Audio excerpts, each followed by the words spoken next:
Things first, I think we should ask the ONSEC just to do the usual health and safety and numbers. So, Steve. Thank you.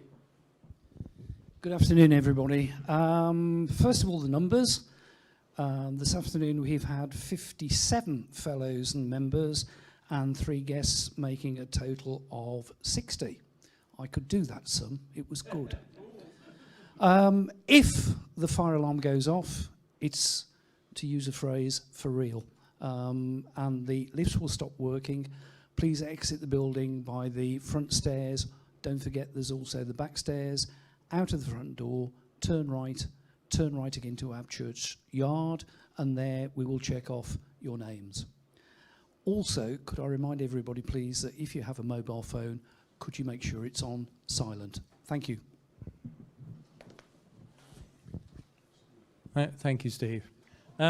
Well, this is the final physical meeting of Mike's 2-year term of presidency, and it was Mike's particular wish that this final meeting should be on the handouts and give us something about the history of the society.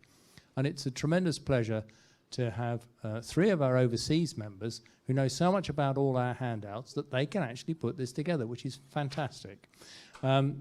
Very eminent philatelic libraries, one of which is sadly coming up for sale later in the year.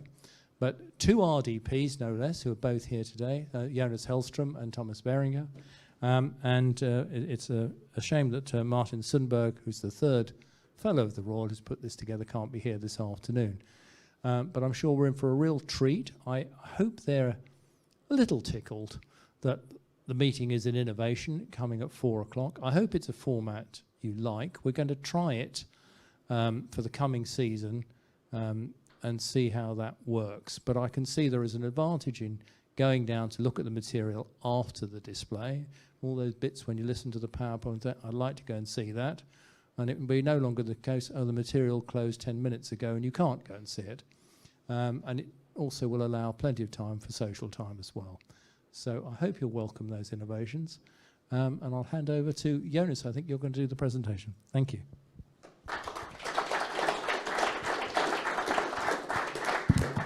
Thank you very much, Simon, for presenting today's display and the presentation which will follow now.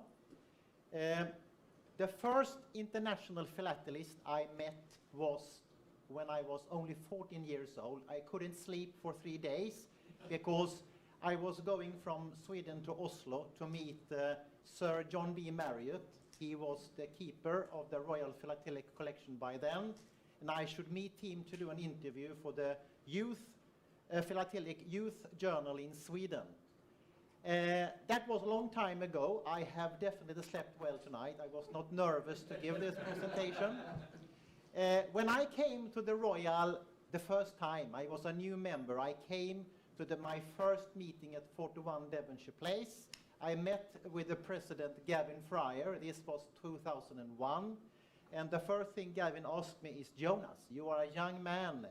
Can you tell me already now what difference you will do for the society going forward? Because as you know, to be a member of this society is a lifetime commitment.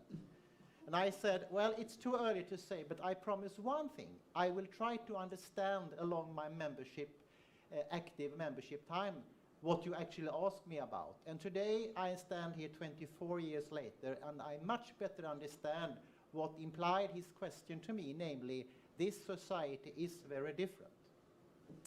And 3 years ago, at the IBRA show in Germany, I had a long talk with Mike Roberts. Mike was there by then to be elected as president.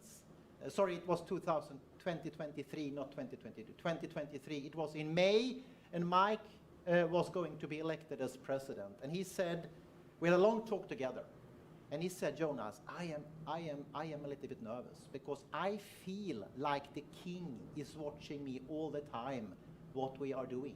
And he implied, of course, this king, which is on the front page of today's handout.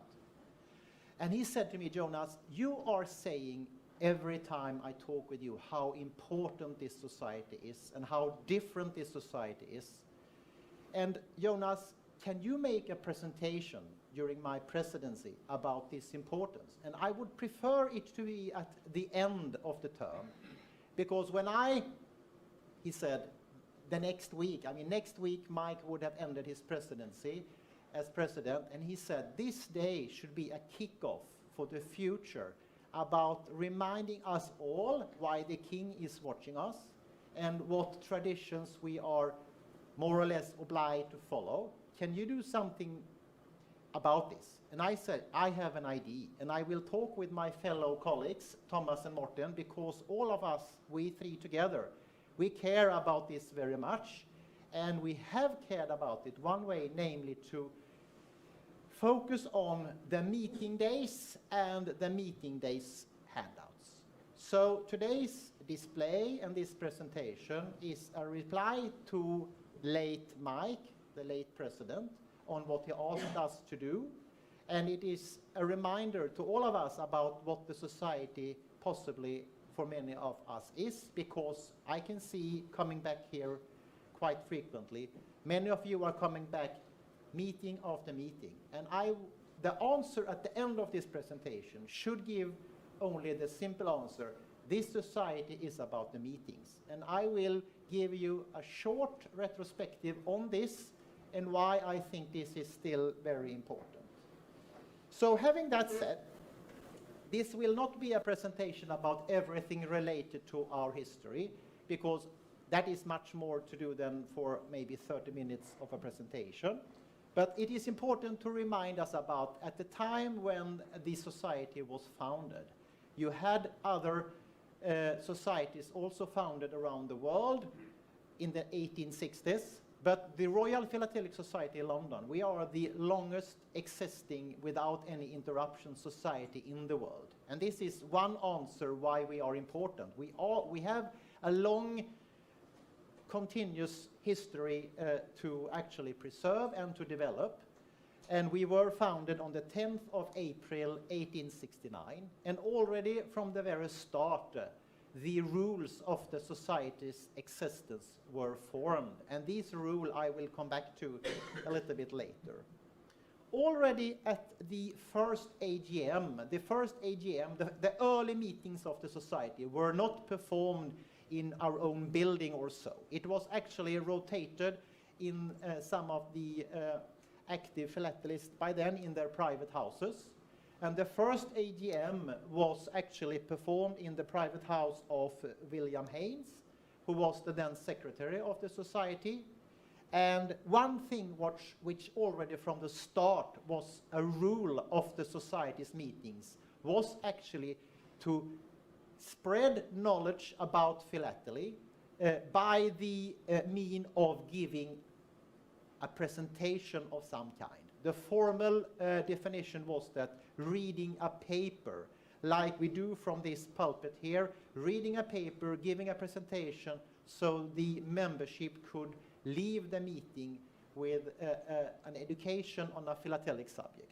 And the two first subjects were, like you see here, it was Daniel Cooper, the then president of the society, the first president, explaining why he is on the reverse of today's handout. I mean, the backbone of the society is the presentations. And of course, the first presentation was made by the then president, Daniel Cooper himself, and he gave a paper on the earliest Sydney View stamps, and followed by Haynes, the secretary himself, and the host of the first meeting, who gave a presentation about the Russian local stamps, which you can see here. So from the very first and foundation of the society, to give a formal meeting, to give a formal presentation about the knowledge. But don't yet interpret it like it was a very organized and structured meeting. It was actually, as you will see later in my presentation today, later when the meetings were structured and organized in a special format. Coming back to the early foundation and the rules of the society. So what I want to do here on this slide is only to remind us all about the special meeting format and the responsibility for the society, namely to spread knowledge, to facilitate preconditions to spread knowledge about philately is actually the second rule of the Society's foundation. And what I want to say by that is actually the way we do it today with the meeting and how the display is supporting a meeting and how possibly later on the handouts as we know them today, that is actually part of how somebody wanted it from the very beginning. And having that said, today's intent is only to remind us about what diversity of knowledge we have actually spread over all these years. And you can see that if you go to the handout. But please don't misinterpret the handout and the bibliography published there. It is not a complete list of all the meetings held by the Society, because we have held more than 2,600 meetings since the start. And I believe today's handout is 1,010, if I don't count incorrectly. I will come back to that. You can see here that I know for sure that the concluding meeting by Bill Barrell here on the 12th of December last year, his handout is in our listing number 999, and I thought it was actually a nice coincidence that the first handout of this year, the Channel Islands Specialist Society display, was actually handout number 1000. But of course, after today's meeting, maybe some of you will come to me and say, Jonas, I have a handout not listed here. So we are still cautious to see this as a fixed numbering at this stage. What you should know that from the very beginning, the meetings held, they were in retrospect reviewed and published about the content. So it was very important from the beginning that the content, the knowledge spread from the meeting, from the paper read at the meeting, actually was published. And this is the first meeting, the lecture, the paper read by Mr. Cooper was actually published in the then official house magazine for the Society, the Philatelist. By then we didn't have yet the London Philatelist. London Philatelist came much later, 1892. But then we used the Philatelist to actually review the meetings, especially the papers read at the meetings, so people could see what the Philatelic Society London actually was about. And in parallel, you had other philatelic magazines. I mean, already very early, you had very many philatelic magazines, and we also published reports. Differ between the review was in our official magazine, the Philatelist, but there were also reports from the meetings in other journals, and especially the Stamp Collector magazine, which is the report from the meeting held by Haynes and the Cooper's first presentation of a paper to the Society. The first individually published paper. Now I switch from having a review in a journal or a magazine.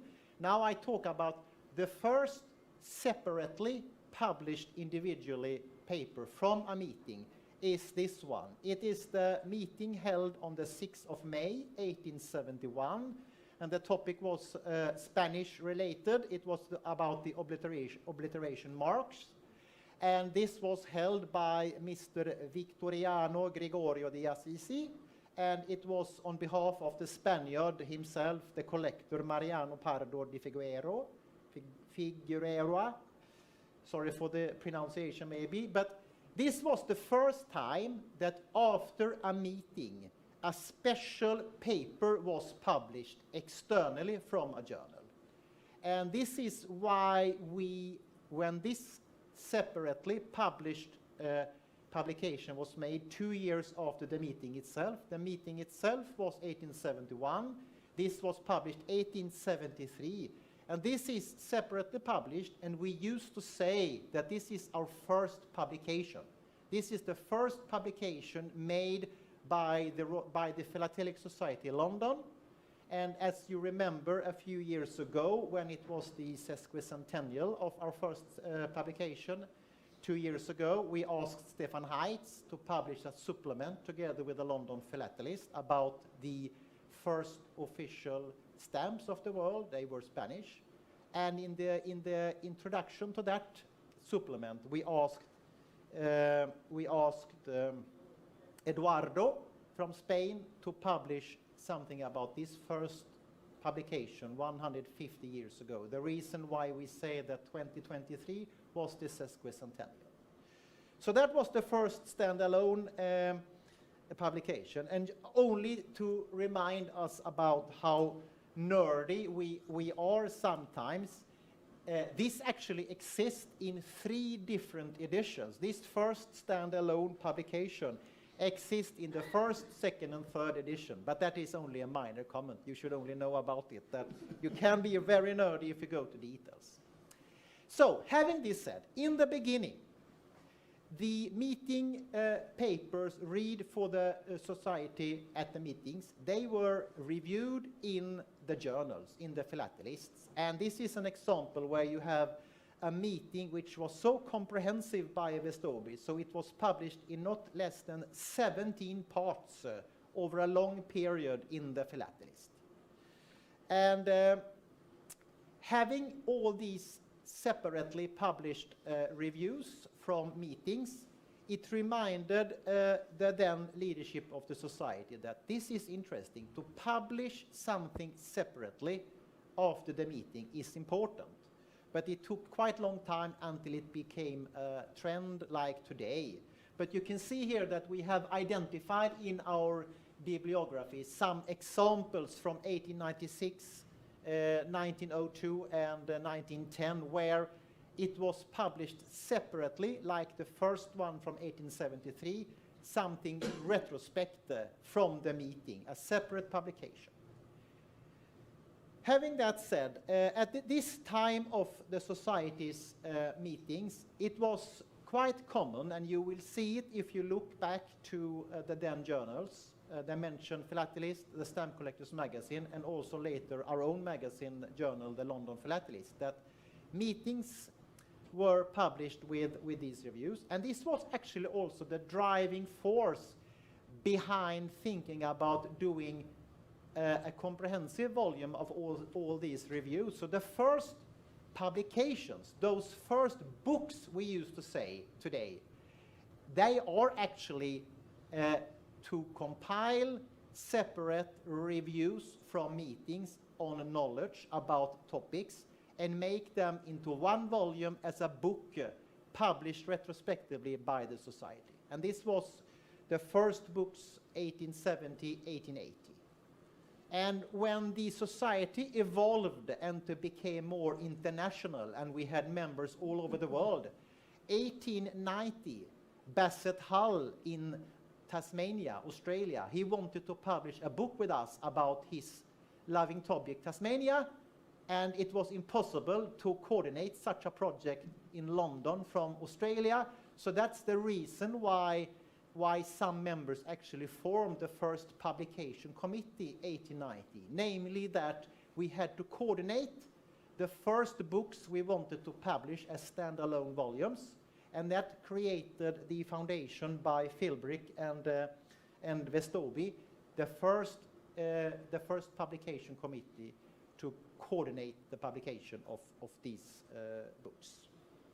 Having that said, in the 1870s, 1880s, 1890s, it was a slow progress on development of meetings. I dare to say that still the meetings took place continuously, but they were very much unstructured. They met and they didn't have a real program. They saw what was actually on the topic that day. Somebody should give a presentation, better or worse prepared. I don't know, I was not there.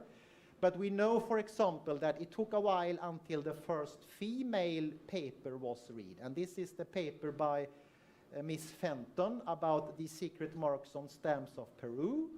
And it took thereafter 50 years until the next lady was invited to read a paper to the society. By then, if you read the meeting reports, we can see that the main topic of the meeting was actually to compare characteristics of stamps between members' different collections. And that came because, if you don't know it, before this time in the 1870s, it was a fight in philately between the French school and the English school, how to collect stamps. And I have to say to you that it was the English school actually who lost that fight. We today collect stamps following the then French school. And the first English-speaking reference for that is actually this reference I say here, the Edward Lawrence Pemberton's listing of stamps based on the characteristics with watermarks, papers, etc., which today is the trend. And the meetings by then of the society, they reflected this way of collecting, namely the French school, which won the war, and the listing by Pemberton. And the first version I have here was quite simple, but it evolved quite fast and to be more and more comprehensive. And if you look and compare edition 1 with edition 5, 6, you can see a big difference. It exploded in intellectual depth and knowledge in there. So having that said, it took a while until the 1890s and until we saw more time given to actually read papers at the meetings. That took some time. And in the annual report of 1896-97, Tilliard, he was the secretary to the society by then, and he referred actually to how he had seen these notes following these papers read, how important then they became for preserving the knowledge spread for the society. He gave a point saying to all of the members coming, hey, we should publish something in retrospect which actually preserve what has been managed and dealt with at the meeting. And it was not until 1902, 1903 that we saw some advanced planning of the whole program of the season and of every meeting. So that takes almost 40 years of the society's existence until the meetings became more and more structured and organized, and of course announced in advance what actually would happen at the meetings. By then it was no meeting programs published like today yet. I will come back to that. But having this said, you should know that the first meeting handout of how we explain it in our bibliography we have identified is from the 21st of November 2018. And how we define it is that a meeting day handout should be available at the day of the meeting. It should be available at the day of the meeting, and it should be given free to everybody being here. It should not be sold, it should not be published retrospectively. It should be here at the day, follow the meeting itself. That is how we have decided to define the meeting day handouts. And if you look at Wikipedia, which we used when we assessed this, is of course that you can see it closely to a flyer, but in English language we have perceived it like that a flyer is something more related to commercial advertising or so. A handout is something much more intellectual. So that's why we call it a handout with this explanation. Handouts, as we define them, they are, as I say, from a later date, from 1918 and onward. And the earliest ones, like you have seen, if you have seen the display downstairs, they are, I used to say primitive, but not misinterpret that as anything negative. The format itself does not at all differ them in importance. But in fact, they were, of course, typewritten or even handwritten sometimes, and they were copied and distributed at the meetings. And it took a while until we saw more designed handouts. Design in, for example, when you saw a cover in maybe another type of paper. That was until 1960, as you see here. And it took until 2008, as you can see, that more and more common that the handouts are colored than black and white. And that is, of course, natural following costs, etc., for printing techniques.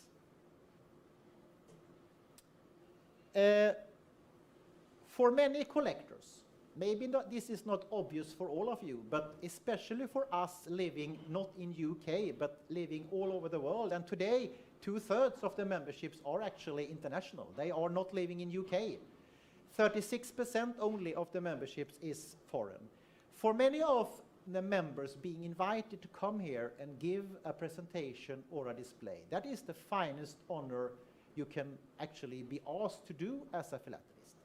And this is something Mike reminded me about in the talk we had at IBRA. Jonas, sometimes I feel like I am supervised by others people. Are we doing things right, and are we doing the right things? But I said to him, maybe we should have this display and presentation today only to remind us about what rule number 2 is about and make it as simple as it has been. And reminding us here is that I'm only saying that when we are invited here to give a display, what can beat that in regard of actually giving and spreading the knowledge you have about your collection? I think at least that for me and for many others, this is the peak of the life to do that for the Royal Philatelic Society in London. One criterion is, like I said, the handout should have been provided here at the day. That is very important. And I mentioned previously about that it took a while until special program cards was published and the meeting format was actually planned in advance. Today we are used to, like Simon has done now, you published your program for the next season in this London Philatelist. So it is a proof and evidence how well structured and organized this is, and that many of you, I know some of you who are invited to give a display, I already know from today that you are already planning how you will do this display, how you will present it, how your handout will look like, etc. And when you review our bibliography from today, please let us know what we not have there yet listed. I mean, this is a work still in progress. It is the second edition. We published the first edition already for Stockholmia 2019, and a lot has progressed since then. So I am certain that for the third edition, which will come in due course, we will improve even more in completeness. Having that said, the handout you have from today lists by date order the handouts we have recorded. And like I said, I think today's handout is number 1010. Like you can see here in the beginning, handouts were very, very occasional. But like you see here from the last season, the year 2024, every meeting has a handout. I believe we dare to say that if you are invited to give a presentation or a display to the Royal Philatelic Society London, it is expected and you will get help to do it. I mean, if it is too complex to do on your own, I am certain that we all, as a collegial group of people, can help each other to make this happen. We decided also to list it as an index. I mean, I have learned from us here that with making a publication in the name of the Royal without an index, that is a big mistake. So of course, we have listed it in author order, and it makes also a use of the individual number, the date number, year, month, and date is actually the unique reference number we from today and onward can use when we talk about the handout and possibly refer to this list. If you look at them, this is only our invention. We said that you have the primitive style, which is the simplest form. It has nothing to do with importance. It is a simple primitive style, typed or manuscript written. You have designed handouts, you have very comprehensive handouts. Some people who come here and give their display, they have actually documented the whole collection. Every page in the frames has been documented in the handout itself. And in the cabinets downstairs, you have these oversized handouts, not being able to show in the frames, but they are in the cabinets. And don't forget to look at the cabinets in the rear of the room. You have 3 cabinets there with oversized comprehensive handouts. Some philatelists, they have outsourced the design and preparing the handout. I know, for example, that Spink has made quite a few of the handouts. You have some exclusive handouts. Exclusive is, of course, relative what you think is exclusive, but I mean that we have about 20 handouts, hardbound. It is more or less a book, maybe also today regarded as a key reference from this subject. And we have the norm. I say that the handout we made for today, that is the norm. The only reason it is perfectly bound is because the number of pages. I mean, either it is stapled in the spine or it is like today glued in the spine. But the handout from today is more or less what we call today's norm. It is a handout of from 32 to 64 up to 80 pages, depending on its content. Just to conclude, only by giving some examples, of course, the king is overlooking what we are doing. I mean, the king and the display from the king's collection always open the year, and I'm glad to see that, Simon, you have managed to do it the same next year. The king will be here early September. The king will not be here, but his acting keeper will be here with a selection from the royal collection. And I said to you, my first meeting with an international philatelist was with Mr. Sir John B. Marriott, and he made not less than 26 displays. That's quite a lot. And followed by Charles Goodwin, who made 8 displays, and Michael Seffi made 17 displays. So when I say the primitive format, I did not say it is lack of importance. I mean, the king's displays here are regarded as very important. The next is, of course, the president, to be president and also to give a display and a presentation.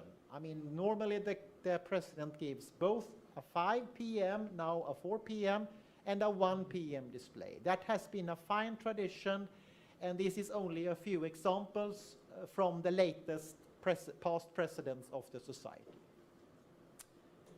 And we have identified also that we have had a few joint displays by Mr. and Mrs., Mrs. and Mr. And here are such examples. Jane and Michael Mowbray, they have given 2 displays. We have had the Walkers together with his wife Patricia. So this is display days when husband and wife together have shown something together at the meeting day. We have had some special meeting displays, and you can see here that it has been from time to time a few displays where the latest new members have showed something from their collections. We have had a display with helpers working at our premises, special display by ladies of the society, and special displays from some RDPs involved. I mean, you can see that the range is extensive. There has been displays focusing on a special philatelic discipline. Alan Huggins, of course, has given a few about his knowledge about postal stationery. One example is Arthur Gray, who had so much to show that he gave 2 meetings consecutively. Here, I believe it was during Brian Trotter's presidency, if I remember correctly, and he made 2 different catalogs for that. A few times the society has performed an official meeting for members externally, and during Stockholmia, Patrick Marcellis, he invited to 4 such meetings, from which 3 handouts exists. So this is another example. You should know that some handouts published here first time, they have been reused at a later point for a similar purpose and translated, like here. One example is translated to Chinese for Chinese target group, and the Norwegian example here from George Stormer, he a few years later reviewed it and followed up by some amendments, another 4 pages. So This is another example. And we have some very prominent philatelists. I dare to say that Joseph Hackney most likely is today's living legend and most prominent, at least most comprehensive collector. I mean, he has given several displays, as you can see in the bibliography today. And one guy, collector, I would like to emphasize, especially put a lot of efforts in making nice, beautiful handouts in different versions for different purposes in different languages. Alan Holyoke has made very many different handouts, not only for our society but also for elsewhere where he was invited to give a display or a presentation about his knowledge. So for GB Philately, his handouts are really sought after and valuable reference sources for what actually is known and what is available. And I say that because, as you understand, these handouts, they are collectible and desirable because they also contain a lot of important information. And when Mike said to me, Jonas, I also feel it like sometimes the past presidents are looking at me and saying, are you really doing the right things? Are you doing things right? And the first president, Daniel Cooper, is always remembered by us by having this institution of the Sir Daniel Cooper Lecture. Some of them has been given on a meeting day. Some of them has been given as a separate meeting on a weekend here, I know. But these handouts are, of course, related with the topic to something Daniel Cooper collected. It should be following the rules. And this is maybe something we should take back. I am not sure if this is an annual meeting format to do, but I think that if Mike would have been, I would have told him that we should go back to then and then have a Daniel Cooper lecture in order to remind ourselves that why we are here and having this format. He was the first presenter, and we should follow this tradition. That would have been my answer to Mike. Maybe he hears us. Okay. Coming back to the meeting format, we know that we normally today live broadcast via YouTube the meetings. And this is not such a long time back than we started with this. We did, thanks to some IT buffs active here in 2009 to 2015, from then and then some recordings. But it was thanks to a nice donation by Richard and Yvonne Wheatley on £5,000 that we invested in some fixed equipment by then, and we actually started from there also to continuously broadcast the presentation and get these people at foreign destination to feel that they are embedded in what we are doing here, to reach the knowledge we are actually performing from here. That was the first presentation by Stephen Wolsk on the 26th of February 2015. This is the first presentation from where we continuously since then have managed to do it. I don't know if we have had failures any time since then. I know you hate failures, Mark, but I think all meetings since then are recorded and available. We can confidently say most of them. Yes. And having that said, you know all that I love printed presentations, and I say that more than I need perhaps, but I want to remind you all about that. 3 of the 4 society medals are actually related to printed presentations by today. We have the obvious Crawford Medal given to the best book, and I dare to say that nobody will get the Crawford Medal ever for a book which not has been printed and published physically. The Lee Medal is awarded every year for the best 5 p.m. from maybe next year 4 p.m. presentation, and that is quite a recent medal starting from 2003.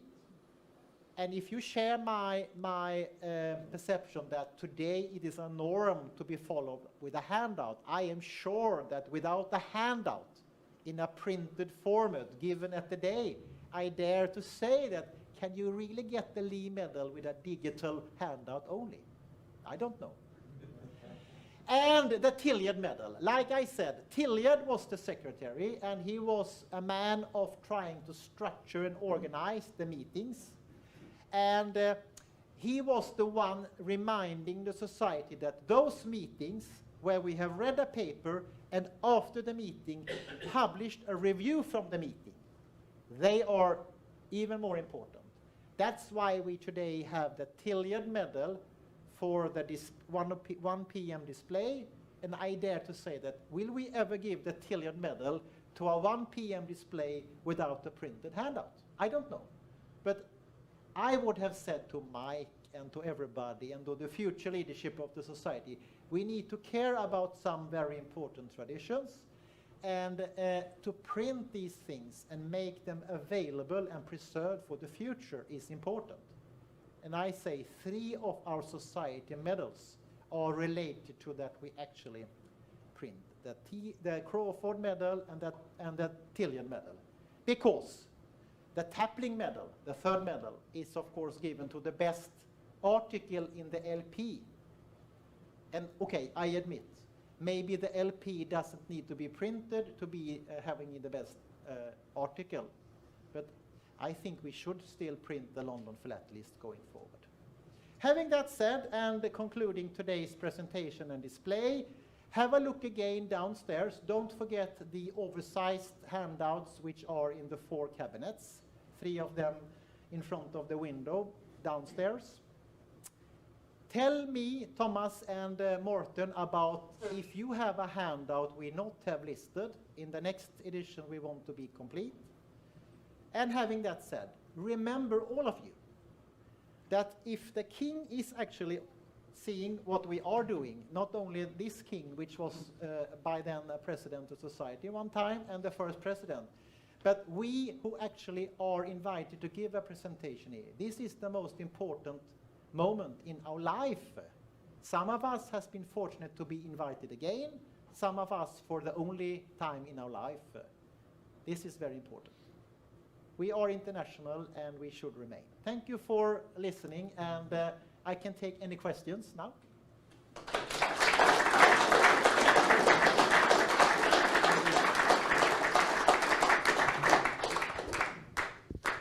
Well, thank you, Jonas. That was splendid.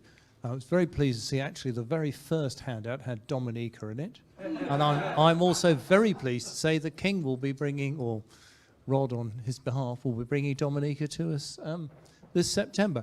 So, questions? I'm sure there'll be some. Looking around. Haven't got their hand up? Sorry. Oh yeah, we'd like to take... Ah, there we go. Oh, and sorry. First of all, welcome to Paul, now that you're here for us to welcome. Thank you.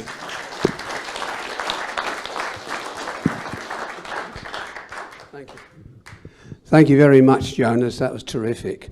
There's been a tremendous amount of research into producing this presentation. I've got a few points. First of all, a question. In the handout, it's working, sorry. In the handout, Malaya, was that the first design style by letterpress that was produced by the Royal Philatelic Society?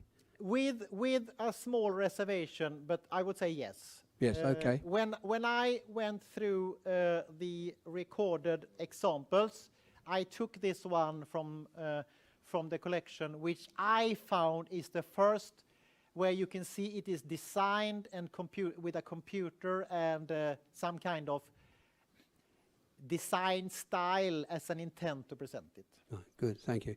I've got a suggestion here. You used the term primitive, which can have unfortunate connotations. Mm-hmm. Possibly you could change that to basic. That's just basic. A suggestion from me. I've also noted the numberings, possibly the numbering system from there. We should have these numbered. We can call them Jonas number 1 or whatever, Jonas number 1010. I've noted you've used the American dating system. This is widely used on the internet. The year first, then the month, and then the day. I think most people have got used to that by now. Just a comment, just an observation. Can I this Yes. is something I want more feedback on, because this is a work in progress, and I see pros and cons to give individual numbers. We believe, the three of us, that the data is in a way unique, so maybe that is enough. But the other thing is the date format. I mean, unfortunately, the research project is using Scandinavian style of dates. You said American, Yeah. but this can also be switched, of course, as a point. Okay. And lastly, I don't know, this is not up to me, but possibly could this be published in the London Philatelist at some stage? Or is that up to Tony Bard? The availability of the information is ours. I mean, if anybody of you wants it in any format, just contact me and we will share it. It is not a secret list, and if we believe in the future that we should publish it in a fixed format, I'm open for that, of course. No, I'm talking about your presentation. Okay. You This- mean the yeah. Today's presentation. Yes. Yeah. I'm just thinking maybe that could be put in the London Philatelist with a few changes, suitable changes for the printed format. We can Okay. absolutely do that. Thank you. Thank you, Tony. I think there's one down the front here, Paul. Oh, we got. All right. Well, we'll go. We'll come to you, Chris. David. My question is, for your third edition, are you planning a subject index? Yes, I think we should do that also, but that needs some work actually to define some of the subjects. You know that. But of course, I mean, when you have the title of the display, "Ladies Entertain," so we need, of course, to elaborate deeper to that. So, but yes, I mean, we should definitely work more on this. Absolutely, I agree. And I should say also that the handout digitally and the PowerPoint slides, as soon as Mark has had time and Steve Jarvis, they will be available for memberships on the website. I have delivered my part to them too, and as soon as they are having time to publish them online, you will have them for digital use on your own. Thank you. And down the front here, Paul. Yes, thanks very much, Jonas. This, of course, is the latest iteration of a work which has been in progress for some while. And it's fabulous to see that we've got so far. But with you on this, I think there must be more out there somewhere. And it's the reason why I think individually numbering these is a mistake at the moment. Secondly, I like very much the Scandinavian or American dating system because it sorts so nicely, whereas the British dating system sorts very badly. So that's good. The Daniel Cooper lecture, I'm so pleased you mentioned these because we introduced this, I think, when I was vice president, and they were meant to be part of the Society's program, not the President's program. And I'd love to see Daniel Cooper lectures being revisited and taking their place alongside the Crawford Festival, which is a society festival. But mostly, I just wanted to say thank you very much indeed for bringing this to us. It's so much further forward when this was first put together, and it's a really important register of the Society's work over the last, well, you can say since the 1950s successfully, but the previous 50 years are very, very hard to list. But thanks very much. Super piece of work. Thank you. And Steve.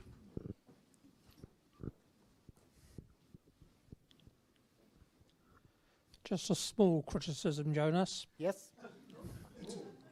In the index of authors, you've got the starting initial of the surname there. But you put all the J's under I. Is that a Scandinavian affection? That must be a late night mistake by me. Thank you for identifying that. Thank you. So very.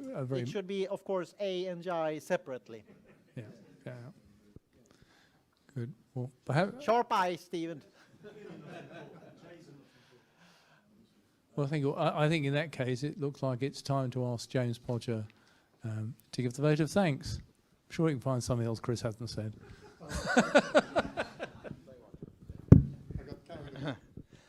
That's good. Mr. President, fellow members and guests, I'm absolutely delighted to have been asked to propose a vote of thanks today to Tomas, Jonas and Martin, although due to injury wasn't able to be here with us, unfortunately. For literature collectors, the Society's handouts form an important part of their collections, and filling missing gaps, especially the older ones with few type pages, are sometimes very challenging. And I know when the Society sends off duplicate ones that we have or are donated, they always make big money, and the lot I sold recently in your sale did very well, so there's still a market for them, especially those difficult ones.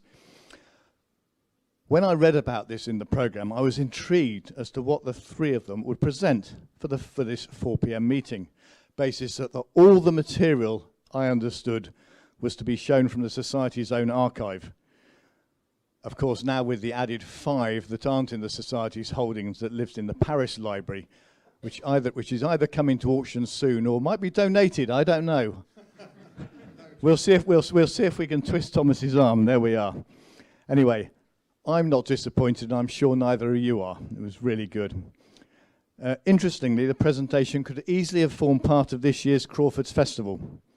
As it is an excellent leading, showing something of the Society's archive holding that will be useful to authors, especially as the more modern handouts contain useful references and source information. But, as Jonas pointed out, I went and looked with our head of collections at the 5 items that Tomas has provided in the frames that we don't have in the Society's holdings. And there are 3 papers read on the 10th of August 1987, a new list 2. There's also Malta, the provisional postage dues of 1925, which is 5 pages by F.B. Scrivener, and the Society does hold that. There's also the development of the post in Bremen, which is 12 pages by A. Salm from the 29th of October 1987, and the Society holds that one. So neither of those are in your listing. So we do have some. You have listed 5 we haven't got, but we've got 2 that you haven't got listed. So I think that's a good fair sort of swap on the information. So That's a failure with 2 promille so far. Yeah, very good. Yeah. Gentlemen, thank you so much for your presentation, and I hope you will pass on all our thanks to Martin. It's just a shame he couldn't be here. Ladies and gentlemen, please join me in showing our appreciation in the usual manner.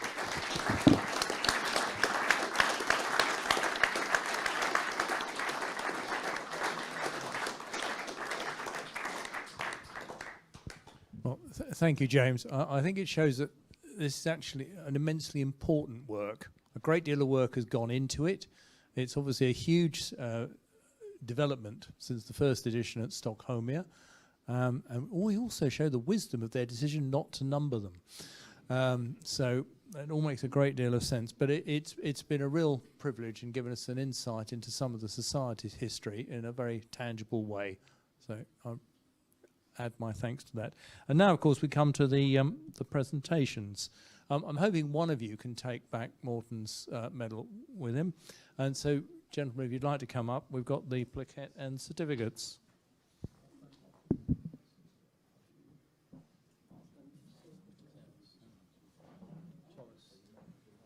Thank you.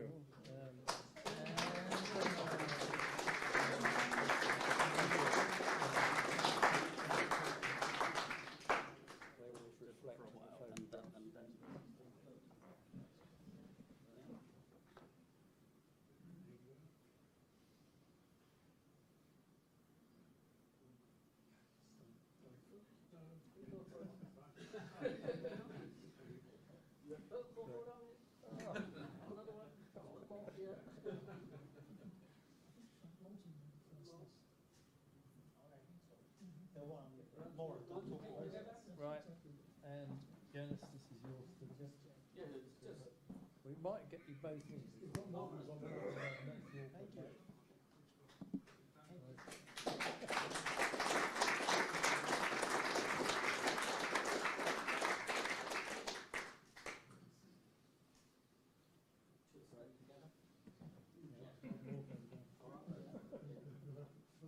Shall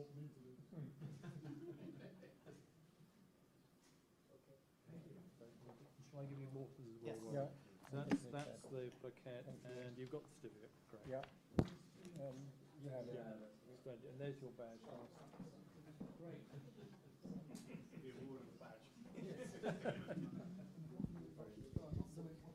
Great. Right.